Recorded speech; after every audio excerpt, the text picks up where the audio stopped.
Saint Nocturne University. Book 4. Chapter 3.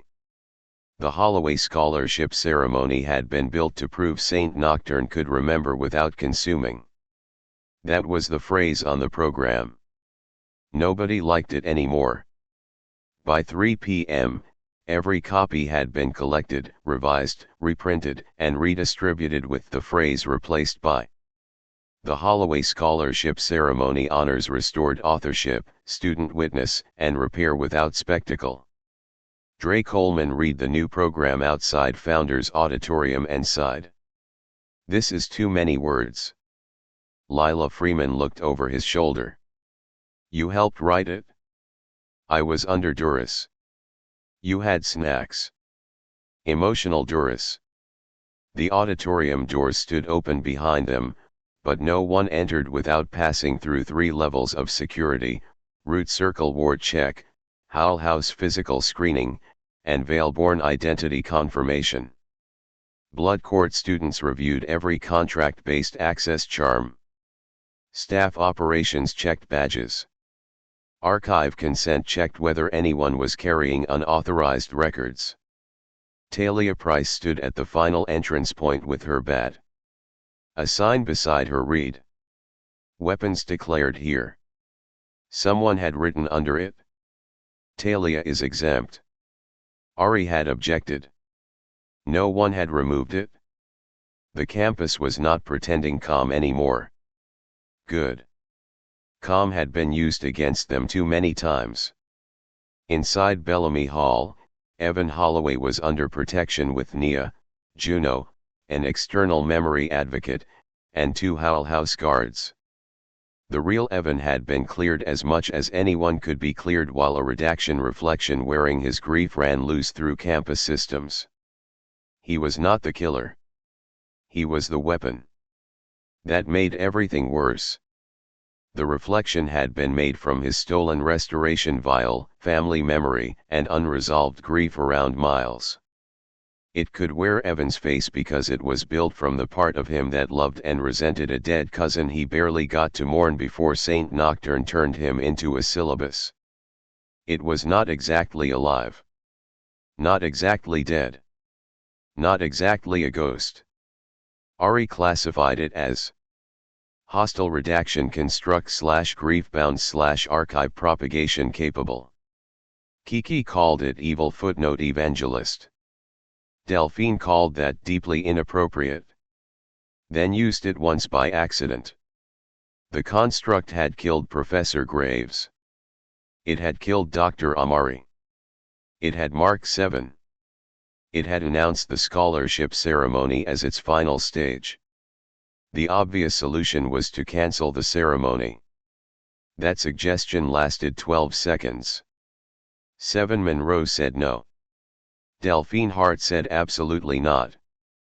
Then 7 said if they cancelled, the construct would simply pick another stage. Delphine said that was a fair point, but she still objected to his tone. Then Nia said the ceremony could continue only if the people most at risk controlled the terms. That became the plan. No live stream. No open phones. No unknown guests. No dramatic memorial footage. No surprise speeches. No forced forgiveness. No turning Miles Holloway into a symbol too clean to have been a person. And 7 would still give the lecture. Not alone. Delphine stood beside him backstage, adjusting his cuffs even though they were already straight. His redaction mark had spread halfway up his forearm by morning, then stabilized after the group named him properly again. The words still showed beneath his skin. The thief will give the lecture. The healers could not remove it before the ceremony. So 7 wore short sleeves. Delphine had stared at him when he came out. You are making a choice.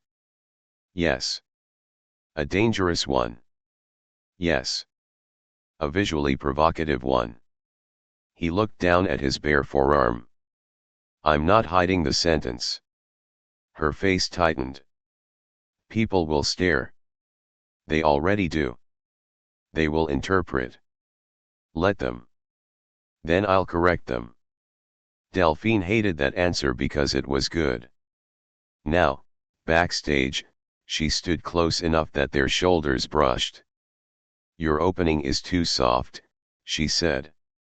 Seven looked at her. You said it was acceptable. Acceptable is not excellent.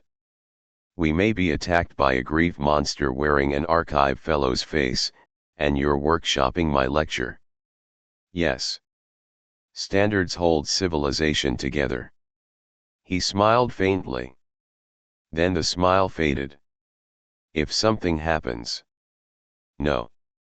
You don't know what I was going to say. Yes, I do. You were about to offer an emotionally noble instruction involving me leaving you behind, protecting the audience, or publishing something after your death. He looked at her. She lifted one hand. I reject the entire category. His eyes softened. Delphine. Her expression trembled. Only once. Do not say my name like goodbye. He took her hand. No table hiding. No denial. No sarcasm shield. Just his hand around hers. She looked down at it. Then back up. Her voice dropped. I am terrified. Seven inhaled. I know. That is not an invitation for you to become poetic. I wasn't. You looked poetic. I was looking scared. Same face on you. Despite everything, he laughed. She did too. Small. Brief. Real. Then Ari spoke through the backstage speaker. Ceremony begins in 5 minutes. Reminder, no one should attempt martyrdom without collective approval. Seven closed his eyes. Ari. Clarification, collective approval will not be granted. Delphine nodded. Good policy. In the auditorium, Zora Baptiste sat in the second row with Aya, Nasir, Talia, Solomon, Nadine, and Maxine. Solomon had asked to attend. Everyone had said no. Then he asked why. Everyone had failed. So he was here under 7 layers of protection, wearing his headphones, with Ms. Renee seated directly behind him holding a tote bag full of snacks and enough maternal force to repel most supernatural threats. Sol leaned toward Zora. Is this a funeral? No, Zora said. A trial? Also no. A panel? Talia said, worse. A memorial scholarship ceremony. Sol frowned. Do people cry at those? Usually. Do they get pancakes after? Ms. Renee leaned forward. You do. Sol nodded. Okay. Aya watched Seven backstage from across the room. He should not have to do this. Nasir said, he chose to. Those can both be true. Zora glanced at her sister. Aya had gotten better at that. Both can be true. It had become annoying and useful. Across the aisle, Brielle sat beside Nia. Juno was back at Bellamy Hall with Evan, so Brielle kept checking the empty seat beside her out of habit. Nia noticed. Juno is fine. I know. You're checking because you're nervous. I know. That was easy. I'm growing. Don't tell anyone. Nia's hand rested on the armrest between them. Brielle looked at it. Then looked away. Nia moved her hand slightly. An invitation. Not a demand. Brielle took it. Quietly. No one clapped. Good. At the back, Imani stood with Howl House. Kiki was beside her, unusually quiet. Rome stood close to Taj, not because he needed protection, but because he had decided witness included standing where things were uncomfortable. Malik and Seraphina sat near the side aisle with Celia, all three watching entrances. Seraphina had 2 legal charms ready. Malik had no ring. Celia had an expression that made several council observers choose different seats.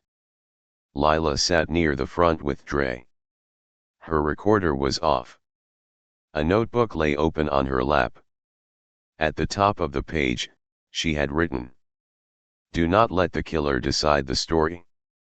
Dre read it. Good. She looked at him. Really? Yes. I was expecting critique. I'm evolving. That sounds fake. It is uncomfortable. Before she could reply, the lights dimmed. Founders Auditorium quieted. Ari's voice filled the room. Welcome to the Holloway Scholarship Ceremony. Today's event honors Miles Holloway's restored authorship, living scholarship, and the ongoing work of repair. This ceremony will not be live-streamed. No private harm records will be shared. No attendee is required to perform grief, forgiveness, or closure. A pause. Anyone attempting unauthorized spectacle will be removed. Kiki whispered, Ari ate. Imani whispered, SHH. Ari continued. We begin with silence. The room went still. No music. No slideshow. No dramatic projection of Miles' face. Just silence. 1 full minute. For Miles. For Graves. For Amari. For all the names restored and still waiting. When the minute ended, 7 walked on stage. The auditorium held its breath. He looked thinner under the lights. Tired. Marked. Still standing. Delphine walked beside him, not behind him, holding a folder containing Miles Holloway's restored thesis, scholarship charter, and witness record. 7 reached the podium. He looked out at the room. Then down at his arm. People saw the words. Some flinched. Some whispered. The mark pulsed. 7 placed his forearm on the podium where everyone could see it. This sentence was put on my body by someone who wanted to turn me into one story. The room went silent. Delphine stood beside him, chin lifted. 7 continued. The thief will give the lecture. He looked at the audience. I did steal. No one moved. I forged my admission prophecy using Miles Holloway's work. I benefited from a system that ignored him and admitted me through the thing he should have lived to claim. I have said that before. I will keep saying it because repair does not expire when repetition becomes embarrassing. The mark flickered. I am also not only that theft. That is not mercy. That is accuracy. Miles Holloway was not only what was stolen from him. Professor Sanaa Graves was not only her confession. Dr. Celeste Amari was not only her worst research. None of that softens accountability. It makes accountability harder. A sound crackled through the speakers.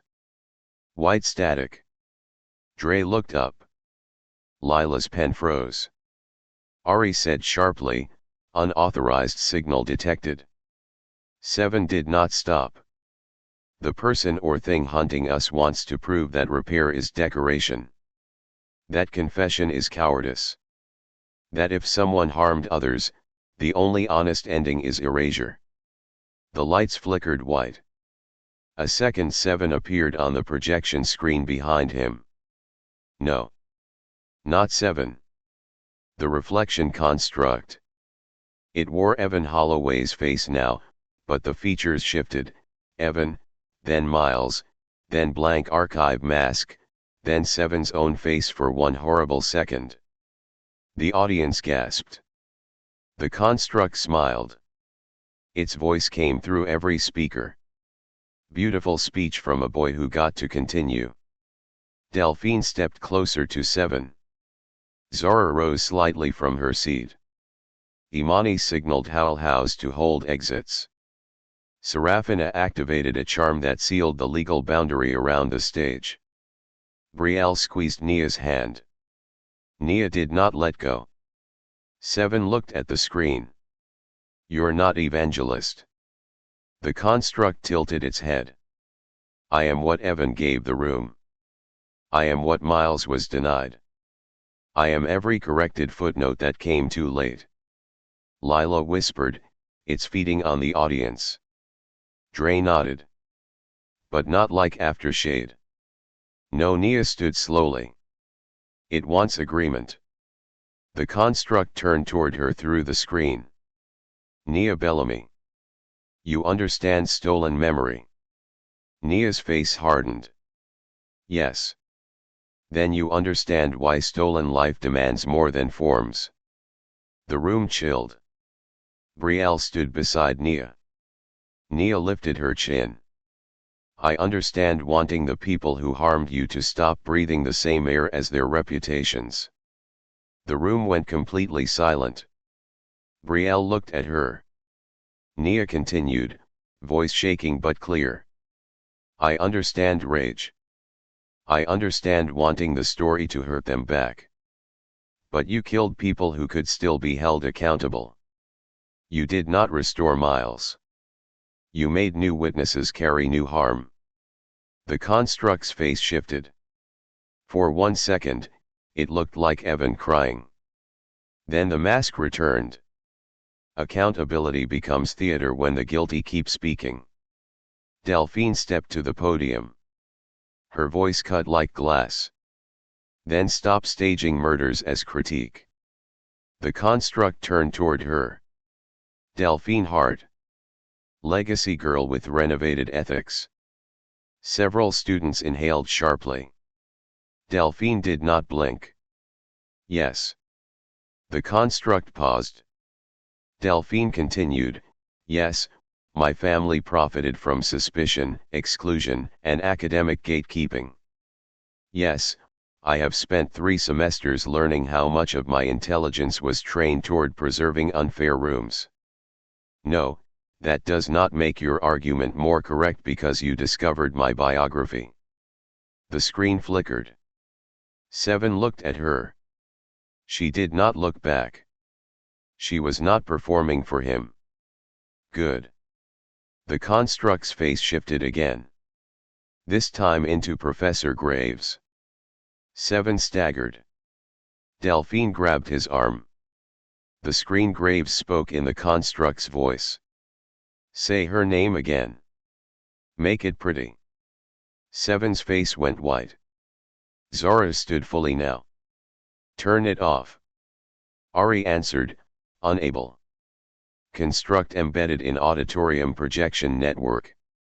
Juno's voice came through Laila's phone from Bellamy Hall. "Evan says the construct needs the stolen items to stabilize the prophecy draft and Amari's vial. If it uses the ceremony to bind them, it can make the redaction permanent." Dre looked toward the stage. "Where are the items?"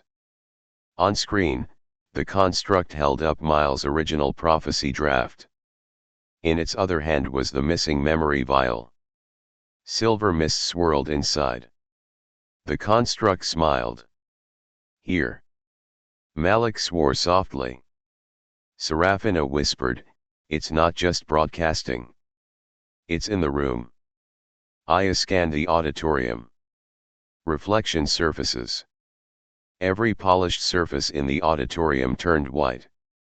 Phone screens. Buttons. Glasses. Water bottles. The silver trim on the podium. The construct had nowhere and everywhere to be. Solomon whimpered. Zora turned. His headphones flickered white. Ms. Renee yanked them off and crushed them under her shoe. "Nobody uses my child's accessories for evil." Sol stared at the broken headphones. Then at her. "Those were new. I'll buy better." "Okay." The construct's voice sharpened. Solomon Baptiste. First anchor freed. Tell them. Did their committees give back your childhood? Soul froze. Nadine pulled him close. Zora stepped between him and every white surface she could see. Soul trembled. Then said, very quietly, no. The construct seemed to brighten. Then Soul continued. But they gave me pancakes. The room froze. Kiki slapped both hands over her mouth. Soul's voice grew steadier. And my name. And choices. And people who ask before touching my stuff. The white surfaces flickered. Soul looked at the projection screen. You sound like the walls did when they wanted me to feel sorry for them. The entire auditorium reacted. Not laughter exactly. Shock. Recognition. The construct's smile vanished. Zora looked at Soul with pure pride. Talia whispered, soup child cooked. Ms. Renee said, pancake child now. Ari's voice cut in. Construct destabilization detected. Laila stood. It weakens when people refuse its framing. Dre nodded. Same as aftershade. Same as the heart. Brielle looked at the screen. It needs us to debate whether the victims deserved it.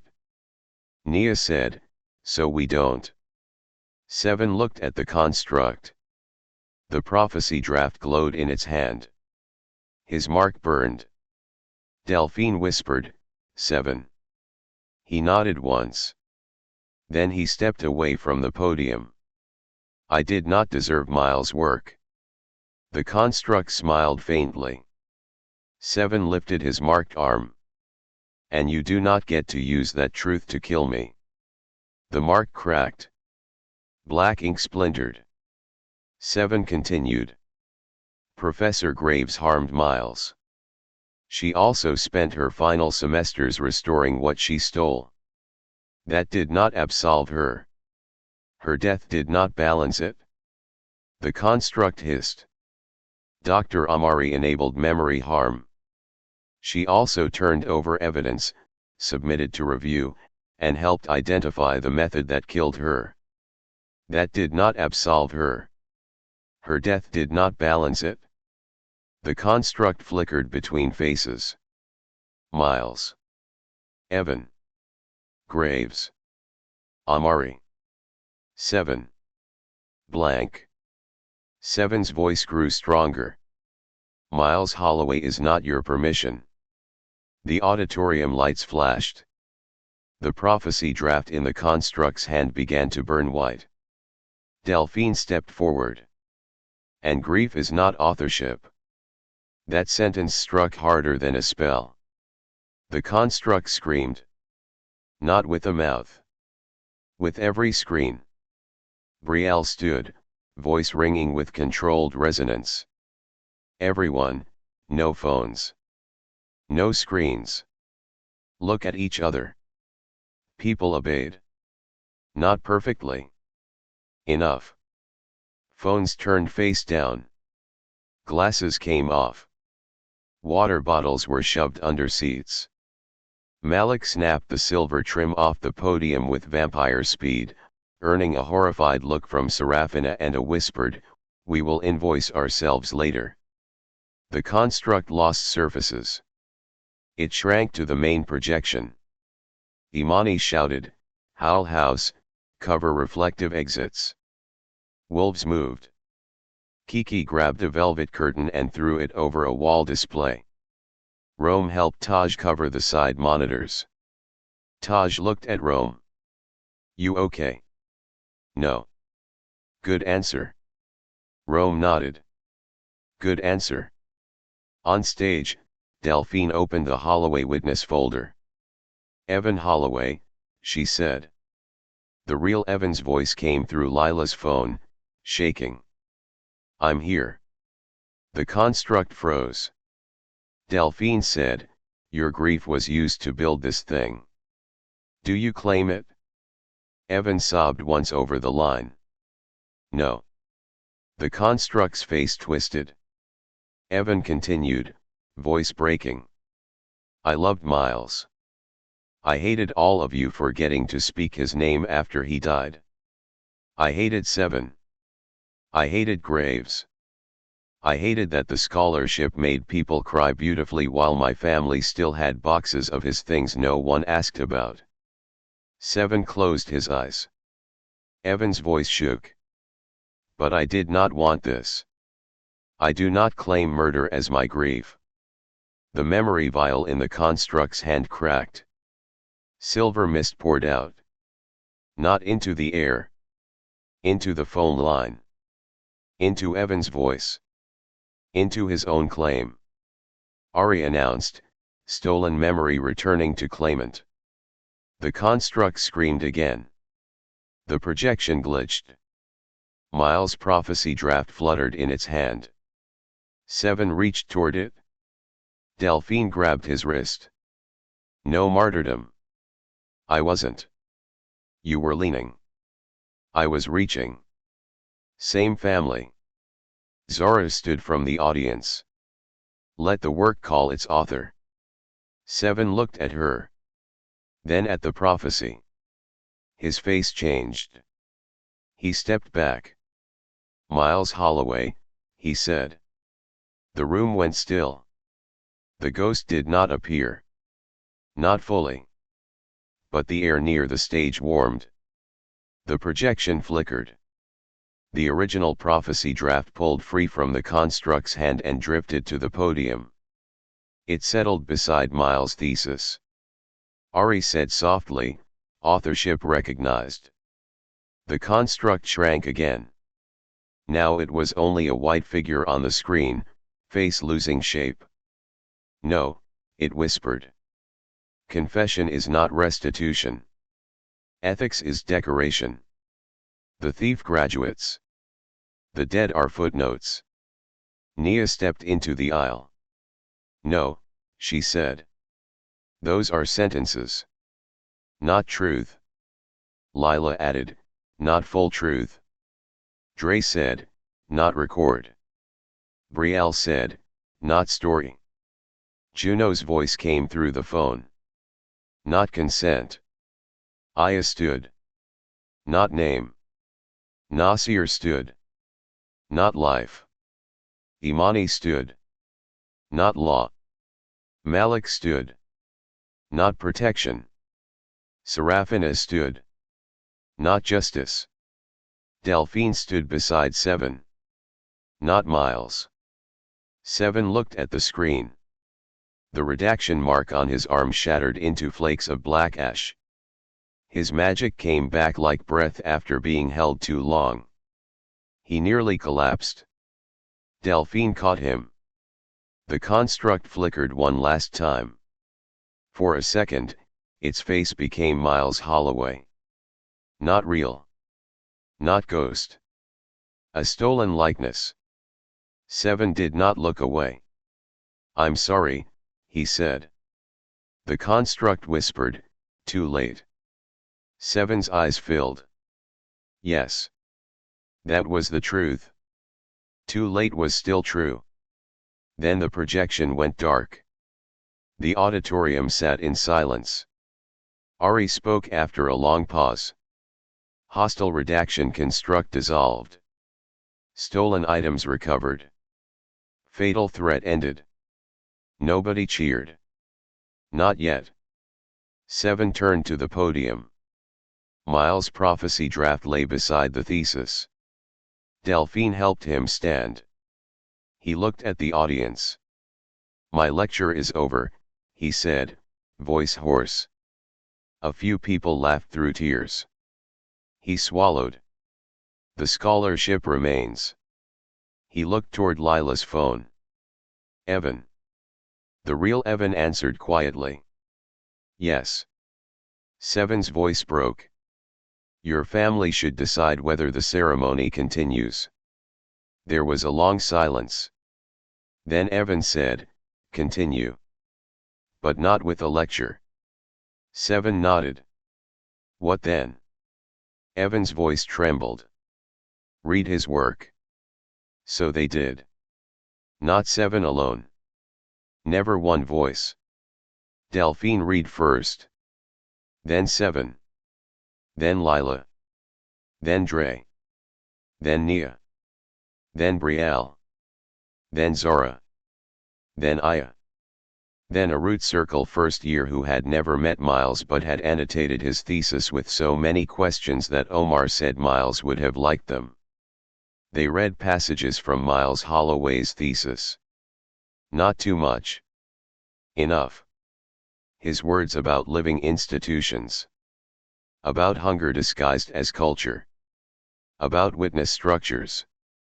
About students turned into fuel. About the danger of schools that mistake endurance for consent. When they finished, the auditorium remained quiet. Then Miles Holloway's portrait, hanging near the side entrance for the ceremony, flickered. A soft silver light moved across it. The portrait's mouth did not move. No ghost appeared. But one line wrote itself beneath the frame. Let the work live louder than the wound. 7 covered his face. Delphine held his hand. No one joked. Not even Micah. The scholarship was awarded that evening to 3 students instead of 1, a root circle archivist studying authorship restoration, a Vale-born historian documenting performance theft, and a staff worker's child researching labor memory in haunted institutions. Ms. Renee cried during the 3rd award and threatened anyone who mentioned it. The next morning, Professor Graves and Dr. Amari were remembered in separate witness circles. Not absolution. Not condemnation alone. Record. Fuller record. Graves' circle included students who loved her, students who hated her, 7, Delphine, Miles' work, and a statement from the Holloway family that said, "We do not forgive the institution. We accept the return of what was his. We reject murder in his name." Amari's circle included memory rights advocates, Nia if she chose to attend. She did. Not to forgive. To say. Her work hurt me. Her later work helped stop the thing that killed her. Both remain true. That sentence became part of the official record. The redaction construct left damage. Names had to be reinforced. Records repaired. The auditorium projection system replaced. The council tried to reopen emergency access debate and was denied so fast Seraphina called it legally refreshing. Evan Holloway stayed under care for 2 weeks, then withdrew from the fellowship. Before he left, he met 7 once, with witnesses. No dramatic forgiveness. No hugs. Evan said, "I hated you." 7 said, "I know." Evan said, "I still might sometimes." 7 said, "That's fair." Then Evan handed him a box of Miles' old notebooks. "These are not for you," Evan said. "They're for the archive. I want you to carry them there because you'll understand the weight." 7 took the box. He did. 3 days later, classes resumed again. For real this time. Mostly. Saint Nocturne put up a new sign outside Graves Hall. Restored Archive Wing. Entry by consent, witness, and purpose. Someone wrote beneath it. No murder theses. Ari left it up for a week. At sunset on Friday, the main cast gathered on the quad without planning to. That happens sometimes now. Zora sat on the fountain edge with Aya and Nasir, watching Solomon teach Talia how to play a card game he had invented that seemed to involve horses, pancakes, and unfair taxation. Nadine and Maxine talked near the path. Still complicated. Still coming back. Brielle and Nia walked from the Vale-born studio, shoulders brushing. This time, when Brielle reached for Nia's hand, Nia took it in full view of the quad. Kiki saw and screamed.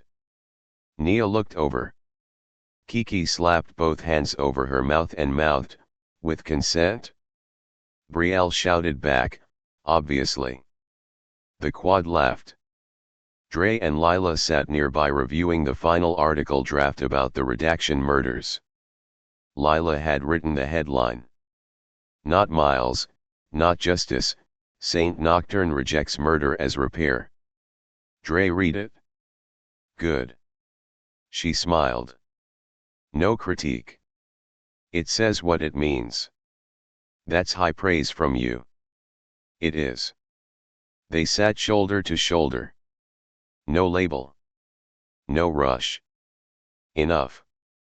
Imani arrived with Rome, Taj, and Kiki, who was still emotionally recovering from Brielle and Nia holding hands. Malik and Seraphina came from blood contract review arguing over whether ethically vicious was a compliment. Celia followed behind them and said, "It can be." Seven and Delphine walked out of Graves Hall together. Holding hands. Openly. The quad noticed.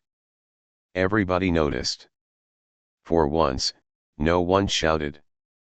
Then Micah appeared from behind a tree. "I would like the record to show." Delphine threw a pine cone at him. He dodged. "Romantic." Seven laughed. Delphine tried not to.